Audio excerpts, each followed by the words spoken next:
श्री स्वामी समर्थ. स्वागत आहे तुमचं माझ्या यूट्यूब चॅनलवरती. आजचा दिवस तुम्हाला खूप छान सुखाचा समाधानाचा जाऊ देत, हीच मी स्वामींच्या चरणी प्रार्थना करते आणि आजच्या व्हिडिओला सुरुवात करते. तर आजच्या या व्हिडिओमध्ये नवरात्रीमध्ये आपल्याला घरासाठी अशी एक वस्तू आणायची आहे, ज्यामुळे घरामध्ये नकारात्मक शक्ती किंवा दुष्ट शक्तींचा प्रवेश होणार नाही. तर ही कोणती वस्तू आहे हे जाणून घेण्यासाठी व्हिडिओ स्किप न करता शेवटपर्यंत बघत राहा. रविवार 15 ऑक्टोबरपासून शारदीय नवरात्रीला सुरुवात होत आहे. नवरात्रीच्या या 9 दिवसांमध्ये दुर्गा मातेची 9 वेगवेगळ्या रूपामध्ये पूजा केली जाते. अश्विन महिन्याच्या शुक्ल पक्षाच्या प्रतिपदेपासून नवरात्रीची सुरुवात होते. यावेळी शारदीय नवरात्र ही 15 ऑक्टोबरपासून सुरू होत आहे आणि 24 ऑक्टोबरला संपणार आहे. नवरात्रीच्या पहिल्याच दिवशी घटस्थापना केली जाते. नवरात्रीच्या काळामध्ये लोक दुर्गा देवीच्या स्वागतासाठी अनेक गोष्टी करतात. घर स्वच्छ केलं जातं, सजावट केली जाते. स्वच्छतेशिवाय भक्तीचं फळ मिळत नाही. त्यामुळे घटस्थापना करण्याआधी घराची स्वच्छता करणं अत्यंत महत्त्वाचं आहे. बऱ्याच जणींच्या घराची साफसफाई झालेली असेल, पण ही साफसफाई करत असताना घरातून काही गोष्टी घराबाहेर काढून टाकायच्या आहेत. त्या कोणत्या वस्तू आहेत याविषयीचा व्हिडिओ मी याआधी शेअर केलेला आहे. नवरात्रीच्या काळामध्ये दुर्गा देवी तब्बल 9 दिवस भक्ताच्या घरी वास करत असते. देवीच्या स्वागतासाठी घर स्वच्छ करताना कांदा, लसूण, अंडी, मासे आणि इतर वाईट गोष्टी सुद्धा घरातून काढून टाकल्या पाहिजेत. घरातलं वातावरण सकारात्मक असणं खूप गरजेचं आहे. नवरात्रीच्या 9 दिवसांमध्ये सूक्ष्म स्वरूपामध्ये कुलदेवी आपल्या घरामध्ये वास्तव्य करत असते. या काळामध्ये तुम्ही जेवढी जास्तीत जास्त देवीची सेवा कराल, उपासना कराल, त्याचं तुम्हाला शुभफळ मिळतं. देवीचे कृपाशीर्वाद तुम्हाला मिळतात आणि एक संरक्षण कवच तुमच्या भोवती तयार होत असतं. या 9 दिवसांमध्ये देवीच्या 9 रूपांची पूजा केली जाते. काही जण व्रत देखील करतात आणि हे 9 दिवस अत्यंत शुभ मानले जातात. त्याशिवाय या 9 दिवसांमध्ये 9 रंगाचे कपडेही परिधान करण्यात येतात. तसं तर आपल्याकडे वर्षभरामध्ये 4 नवरात्री साजऱ्या करण्यात येतात. यापैकी 2 गुप्त नवरात्री असून चैत्र नवरात्र आणि शारदीय नवरात्र मोठ्या प्रमाणात साजरी करण्यात येते. शारदीय नवरात्रीचे विशेष महत्त्व आहे. देवीचे नामस्मरण करणे, उपासना करणे आणि जप करणे या सर्व पुण्यवान गोष्टीसाठी हे 9 दिवस अत्यंत शुभ आणि लाभदायक मानण्यात येतात. आसुरी शक्तीचा नाश करून चांगल्या शक्ती आणि लाभदायक गोष्टीसाठी हा कालावधी खूप शुभ मानला जातो. नवरात्रीमध्ये घरोघरी घटस्थापना केली जाते. जे काही कारणास्तव बाहेरगावी राहतात ते अखंड दीप प्रज्वलित करून देवीची सेवा उपासना करत असतात. जसं मी तुम्हाला सांगितलं, देवी ही सूक्ष्म स्वरूपामध्ये आपल्या घरामध्ये वास्तव्य करत असते. त्यासाठीच आपल्याला देवीच्या उच्च कोटीच्या सेवा करायच्या असतात, ज्यामध्ये देवीचा अखंड जप, मंत्र, स्तोत्र यासोबतच देवीची उच्च कोटीची सेवा म्हणजे दुर्गा सप्तशतीचे पाठ देखील आपल्याला करायचे असतात. नवरात्रातील प्रत्येक दिवशी दुर्गा सप्तशती पठण केल्यामुळे दुर्गा देवीचे शुभाशीर्वाद आणि कृपादृष्टी लाभते. अनेक संकटातून बाहेर पडण्यासाठी यामुळे मोलाची मदत होते. दुर्गा सप्तशतीमधील अध्याय पठणाचे विविध लाभ मिळतात, तसेच भक्ताच्या सर्व मनोकामना पूर्ण होतात. दुर्गा सप्तशती पठणानंतर दान करणे आवश्यक आहे. यथाशक्ती आणि यथासंभव दान करावे.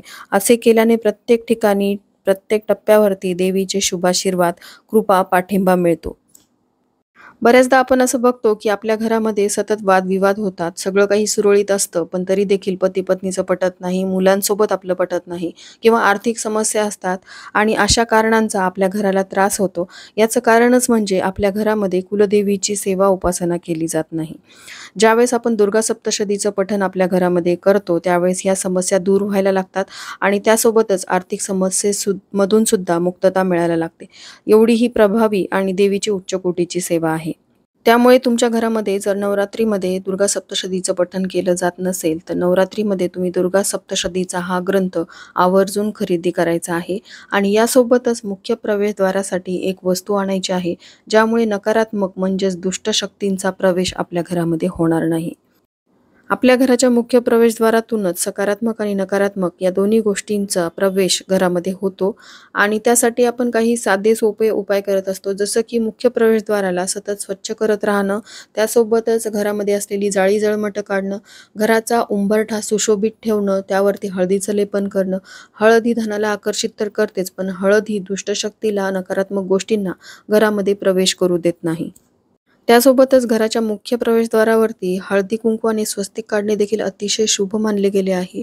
स्वस्तिक हे श्रीहरी विष्णूंना प्रिय आहे, यामुळे तुमची आर्थिक स्थिती मजबूत तर होते, पण स्वस्तिक हे असं शुभचिन्ह आहे ज्याला बघताच दुष्ट शक्तीचा नाश होतो आणि त्या तुमच्या घरामध्ये प्रवेश करू शकत नाहीत. पण बऱ्याचदा असं होतं की घराबाहेरील परिसरामध्ये नकारात्मक आणि वाईट शक्ती आपली वाट बघत असतात. जसे आपण त्यांच्या मार्गात येतो, त्या आपल्यासोबत आपल्या घरामध्ये प्रवेश करतात. बऱ्याचदा आपल्या घरामध्ये बाहेरून येणाऱ्या व्यक्तीसुद्धा प्रवेश करतात. आता घरात येणारी प्रत्येक व्यक्ती ही चांगली भावना ठेवूनच घरामध्ये प्रवेश करेल असं नाही.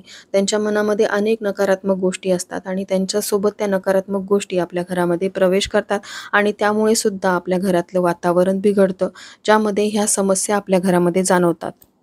त्यासोबतच काही व्यक्ती तर आपल्या घरामध्ये अशा येतात, ज्या आपल्या खूप जवळच्या असतात, आपल्या जवळील नात्यातील असतात, पण त्यांच्या मनामध्ये आपल्याविषयी असलेला हेवा किंवा नकारात्मक भावना यामुळे सुद्धा आपल्या घरातलं वातावरण बिघडू शकतं. त्यासोबतच आपण कोणतीही सेवा, उपासना करतो, कोणत्याही आपण आपल्या घरासाठी उपाय करत असतो, तर तो शुभ मुहूर्तावरती करतो. कारण त्याचं शुभ फळ आपल्याला मिळणार असतं. त्यासाठी ह्या तिथी अत्यंत महत्त्वाच्या असतात आणि नवरात्रीचे 9 दिवस तर अत्यंत शुभ, पवित्र मानले जातात. कुलदेवीची सेवा करण्यासाठीचा हा काळ अतिशय शुभ मानला जातो. त्यामुळे ह्या दिवसांमध्ये आपल्याला कुलदेवीची सेवा, उपासना तर करायचीच आहे, पण आपल्या घराच्या संरक्षणासाठी आपल्याला एक वस्तू बाहेरून आणायची आहे. आणि ती वस्तू तुम्हाला घराच्या मुख्य प्रवेशद्वारालाच लावायची आहे. कारण जसं मी तुम्हाला सांगितलं, घरात कुठलीही ऊर्जा प्रवेश करत असेल, मग ती सकारात्मक असेल किंवा नकारात्मक असेल, ती आपल्या घराच्या मुख्य प्रवेशद्वारातूनच घरात प्रवेश करत असते. त्यासाठी ज्यावेळेस आपण मुख्य प्रवेशद्वारावरती ही वस्तू लावू, त्यावेळेस नकारात्मक शक्तींना अटकाव होईल. कारण दुष्ट आणि वाईट शक्तीसाठीच आपण हे संरक्षण कवच आपल्या घराच्या मुख्य प्रवेशद्वारावरती लावणार आहोत. आणि नवरात्रीच्या आधीच तुम्हाला ही वस्तू घरी घेऊन यायची आहे, सिद्ध करायचं आहे. नवरात्रीच्या पहिल्याच दिवशी तुम्हाला ती वस्तू घराच्या मुख्य प्रवेशद्वारावरती लावायची आहे. ती वस्तू म्हणजे 64 योगिनी यंत्र आपल्याला आणायचं आहे, त्याला सिद्ध करायचं आहे आणि आपल्या घराच्या मुख्य प्रवेशद्वारावरती लावायचं आहे. 64 योगिनी यंत्र लावल्याने घराबाहेरील दुष्ट शक्तींपासून आपल्या कुटुंबाचं, व्यवसायाचं, जीवितांचं संरक्षण होतं. विशेषतः हे यंत्र घराच्या मुख्य दरवाजाच्या दाराच्या नेम प्लेटवर लावायचे आहे. सिद्ध 64 योगिनी यंत्र लावल्यामुळे तुमच्यासोबत बाहेरून आलेल्या नकारात्मक शक्त्या दाराचं बाहेरच प्रतिबंध केल्या जातात. समजा एखादी वाईट हट्टी शक्ती तुमच्यासोबत आली आणि तिने जबरदस्तीने घरात शिरण्याचा प्रयत्न केला, तर ती सिद्ध 64 योगिनी यंत्रावरती आपटते आणि काच तडकली किंवा फुटते किंवा लाकडी फ्रेमला बुरशी लागते. याचाच अर्थ यंत्रात ती वाईट शक्ती बंदिस्त होते आणि आपल्या कुटुंबाची सुरक्षा होते. सिद्ध 64 योगिनी यंत्र तुम्ही घरात, दुकानात, हॉटेल्स, व्यावसायिक ठिकाणी, ऑफिस जिथे तुमचे आर्थिक व्यवहार होतात, घर स्वमालकीचे असो वा भाडेतत्वावर, पगडी पद्धतीचे असले तरी किंवा सरकारी वसाहतीत जरी राहत असाल, तरी तुमच्या जीवन आणि व्यवसायाच्या भरभराटीसाठी त्या ठिकाणी तुम्ही हे यंत्र अवश्य लावायचे आहे. तर बहुविध वास्तुदोषांवर तुमच्या घराला, जीवनाला, स्वप्नांना सुरक्षा प्रदान करणारे सिद्ध 64 योगिनी यंत्र हे अतिशय प्रभावी यंत्र आहे. हे यंत्र तुम्हाला जवळच असलेल्या स्वामी समर्थ केंद्रामध्ये मिळून जाईल. तिथून तुम्हाला नवरात्रीपूर्वीच हे आणायचे आहे. याला सिद्ध करूनच मग तुम्हाला ते तुमच्या घराच्या मुख्य प्रवेशद्वारावरती लावायचे आहे. तसं तर हे यंत्र दुर्गा अष्टमीला आपल्या घराच्या मुख्य प्रवेशद्वारावरती लावलं जातं. पण नवरात्रीच्या आधीच तुम्हाला हे विकत आणायचं आहे. नवरात्रीच्या पहिल्या दिवशी जरी तुम्ही लावलं तरी हरकत नाही. जसं मी सांगितलं, की घरामध्ये येणाऱ्या दुष्ट शक्तीला प्रवेश करू देत नाही, अडथळा आणत नाही. त्यासाठी तुम्हाला नवरात्रीच्या आधीच हे यंत्र घरी आणायचं आहे, त्याला सिद्ध करायचं आहे, अभिमंत्रित करायचं आहे. जर तुमच्याकडे आधीपासूनच हे यंत्र असेल, तर नवरात्रीच्या पहिल्याच दिवशी ते तुम्हाला यंत्र काढायचं आहे, त्याला अभिमंत्रित करून परत ते तुम्हाला मुख्य प्रवेशद्वारावरती लावायचं आहे. या यंत्राचे वैशिष्ट्य म्हणजे यात असलेली देवी शक्तीची ताकद, जी तुमची आईप्रमाणे काळजी घेते. या यंत्राच्या पूजनाने आपल्या घरावरती कुलदेवीची कृपा होते. 64 योगिनी यंत्राच्या पूजनाने घरामध्ये देवी लक्ष्मी आणि देवी सरस्वतीचं आगमन होतं. आणि वास्तूमध्ये 64 योगिनी यंत्राचे महात्म्य फार मोठे आहे. तर असं हे प्रभावी यंत्र तुम्हाला नवरात्रीच्या आधीच घरी आणायचं आहे आणि घराच्या मुख्य प्रवेशद्वारावरती लावायचं आहे. आणि या व्यतिरिक्त तुम्हाला तुमच्या घरामध्ये दुर्गा सप्तशतीचा ग्रंथ नसेल, तर तो ग्रंथ देखील नवरात्रीच्या आधीच आणायचा आहे. दुर्गा सप्तशतीचं पठण करून कुलदेवीची विशेष कृपाशीर्वाद मिळवण्यासाठी, देवीचं संरक्षण कवच तयार करण्यासाठी तुम्हाला ह्या 2 वस्तू नवरात्रीपूर्वी घरात आणायच्या आहेत. अजून तुमच्या काही यंत्राविषयीच्या शंका असतील तर तुम्ही मला कमेंट करून विचारू शकता. कमेंटमध्ये मी नक्कीच त्याचं उत्तर देण्याचा प्रयत्न करेल. तर झालेली सेवा मी स्वामींच्या कुलदेवीच्या चरणी अर्पण करते. इथेच व्हिडिओचा एंड करते. व्हिडिओ आवडला असेल, हेल्पफुल वाटला असेल तर लाईक, शेअर, सबस्क्राईब करायला विसरू नका. भेटूया तशाच एका नवीन व्हिडिओसोबत. तोपर्यंत सर्वांना श्री स्वामी समर्थ.